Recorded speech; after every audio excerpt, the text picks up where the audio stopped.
Alright, the OCG metagame breakdown for report number 7 and 8 is actually up 112 top performing decks. So basically May 15 to 26, which is 12 days I think. Again, I'm not really good at maths, but before you start, friendly reminder to like and subscribe. Motivates me so much to keep making videos like these. Alright, so new product release. Structure Deck Cyber Style successor. Let's just see if Cyber Darks are actually meta contender now and are actually at least taking up one top cut spot. That would kind of make me a bit happy, but you know, I'm not really expecting much. Tri-Brigade is still the #1 deck with 23.2% of the representation, Jesus. Yeah, I mean, it's been sitting around like the 23-24%-ish kind of mark for quite a couple of weeks now, so definitely stabilized as the best deck, and you're actually going to see something pretty soon which is going to not really shock you, but kind of make you draw some, I don't know, similarities between the decks and the formats, because this, even though it's like 2021, looks like we're almost back to being in a 2019 format, but again, you're going to see soon enough. Alright, Virtual World is the second best deck with 16. I mean, VFD is still as good as ever, so it's definitely gonna stick in the top 3 decks, Virtual World, as long as VFD is a thing, whereas us in the TCG without VFD, this deck is significantly worse. It's not garbage, but it's definitely worse. Alright, Drytron is the third best deck with 8 people having topped with it, so 7.1%. That's actually really good. And the thing with Drytron is that they also have the Drytron Mu Beta Fafnir, the Xyz monster, but I think their Ben 10 is limited to, or semi, I forgot. But we only have one Ben 10, so even when we're gonna get the Xyz, it's not gonna be like super busted, but I still do believe that Tri-Brigade is going to be the best deck, even in the TCG. But like I said, you're going to see soon enough. Alright, Zodiac. Alright, Prank Kids used to be better than Zodiac, well, only last OCG metagame breakdown, but now we're back to the good old trend, like always, man, where Zodiac is always performing better than Prank Kids. And then Code Talker with 6 representation. Alright, always the best Cybers deck as well. 5 Dragon Maid, 5 Orchist, 4 Prank Kids. Okay, so Zodiac is almost double. 3 Eldritch. Eldritch is doing awful. Oh my god, it used to be like the 2nd or 3rd best deck, and now it's like the 10th best deck. This is garbage. Yeah, I would definitely stay really far away from Eldritch. It has a pretty dreadful Tri-Brigade matchup, because the Link 4 monster can actually just banish any card, and it doesn't have to be a monster, so, and it doesn't target. So yeah, Eldritch, definitely a horrible matchup against anything that can just banish in general. And then we have Shadol. And Winda is definitely a good card, but just not a broken card, because the Tri-Brigades, their first special summon can still be a giant Link monster. So they can definitely still out the Winda, and they don't really have dark main deck monsters, so the Schism to summon the Winda definitely won't do that much. And then obviously we have Thunder Dragon. This is always gonna be there. Adignister, Magician.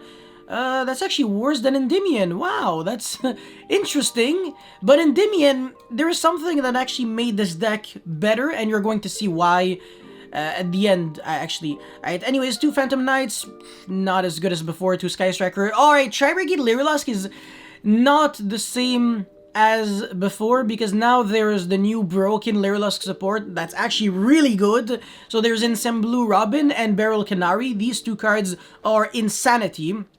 Ensemble Robin is the rank 1 Xyz that can just use as many level 1 monsters as materials, I think. And then you can just detach, not once per turn, to bounce back your opponent's monsters when they special summon them. So Ensemble Robin is just absolutely overpowered. And then Danger Dark World, Dragoonity, Evil Twin, Kaiju Luna, Megalith, Numeron, Salamangreat, Zephyra. Yeah, Salamangreat, this is actually the funny thing that you're going to read here.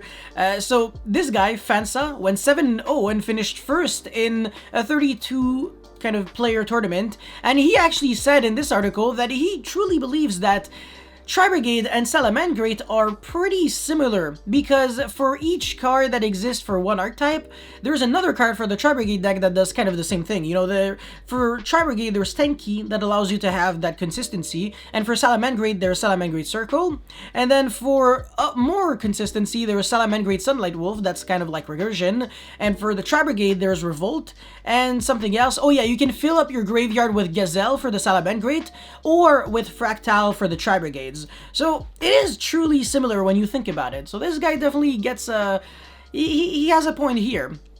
And also another thing is, during 2019 format, Mystic Mine was running in everyone's deck list, and again, we're back to the same good old annoying problem because, yeah, just look at this, man. It's pretty annoying, huh? Yeah, no, it's...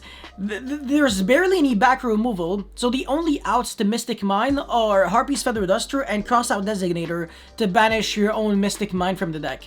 That's it, that's all. Apart from that, the side deck only has Imperial Order, because even Lightning Storm doesn't out Mystic Mine unless you can...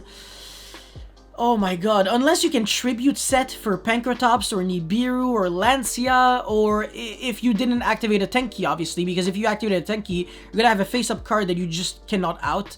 So, yeah, Mystic Mine is really annoying. Really, really annoying. Oh man, and how many hand traps is that? 10? Yes, 10 hand traps. If my maths are not too garbage, because that's 3, 3, 3, 1. Alright, pretty good deck list. There is never a lot of innovation, always 5 Xyz, and then everything else in the Link Monster is this. In the Link Monster lineup is the same thing, except that I don't know. I definitely feel like I would like to play 3 Ominous Omen, but I definitely understand why people can only fit in 2, and also consequently only play 2 Revolt, because I like Omen so much that I really do feel like I would be playing 3 with 3 Revolt. But again, these guys definitely know what they're doing, so not gonna argue too much. I've been testing Tri-Brigade myself, actually. Just not really playing Yu-Gi-Oh! For fun or just competitively, but just testing the deck. So if there's like a YCS and they don't cancel it, like the YCS Remote Duel, maybe I'm gonna play in it, but I don't know, maybe I'm gonna play that or just a deck that I'm good with and that I think is decent. I haven't decided yet. Alright, Virtual World. So this guy has been hesitating. What do I call on standby with VFD? Do I call Fire so I can prevent the Tri-Brigade deck from pitching Fractor or Kit in order to send cards to the graveyard and then generate advantage? Or should I call Light in order to prevent Eldritch the Golden Lord from targeting my Chuche, and then he won't be able to, you know, clear my waste out his trap cards? Which is crucial because VFD does nothing against Eldritch, but Chuche does absolutely everything. It's really good. It's single-handedly good enough to get you there. If it can out the Conquistador and the Floodgates, you don't have to worry about Scarlet and Eldritch the Golden Lord. They do nothing. They're just vanilla monsters on the field. Literally, Eldritch the Golden Lord is a vanilla on the field. So, when you have Chuche control against Eldritch, you should be fine, and then your Synchro monsters can start doing the destructive job for you. So yeah, this guy definitely has a good mindset, and he also pretty much ultimately kind of concluded that he's probably going to end up calling Light Attribute more often than not. But apart from that, the main deck is pretty standard, outside of the fact that 2 Nyan Nyan and not 3, and then not even 2-2. So yeah, this is a 14-card monster lineup, and he's also playing the Mystic Mine because the card really is that good. You can make your opponent deck out if they were playing Tri-Brigade. Again, just look at how... 3 outs, literally that's it. If they draw the Mystic Mine and they use the Duster too early, they deck out to Mystic Mine. There is nothing at all that they can do. Nothing at all whatsoever. There's nothing crafty. All the cards do the same thing, and then the utility cards that you play, they don't really out the Mystic Mine. So, yeah. Anyways, for the side deck, even more hand traps again. But actually, he's only playing 5 in the main deck, so it's really not that much. And how much is it? It's like 8 hand traps? 3, 6... I'm so good at the game! Oh my god, I keep getting it right. Alright, so in conclusion, this is actually one of the best parts. So in conclusion, Necro Valley is super broken right now, and the reason for that is because it prevents Tri-Brigade from using literally all of their first effects. So by banishing cards from the graveyard, you can special summon, blah blah blah. So Necro Valley is literally just kind of honestly almost on the same level as Mystic Mine. It's just Mystic Mine breaks boards, whereas Necro Valley is a floodgate that stops your opponent from playing literally completely. And there are a lot of decks that literally cannot do anything at all against Necro Valley. Like Eldritch, they struggle like there's no tomorrow. You can't banish anything from your graveyard, I think.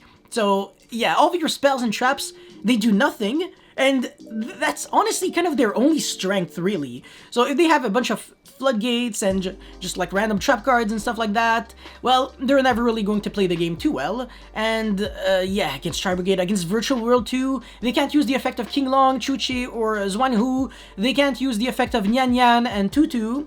And there's something else. Well, obviously, almost every single deck in the entire existence loses to Necro Valley. It literally is one of the best field spells of all time, even though it doesn't really end up acting like a field spell.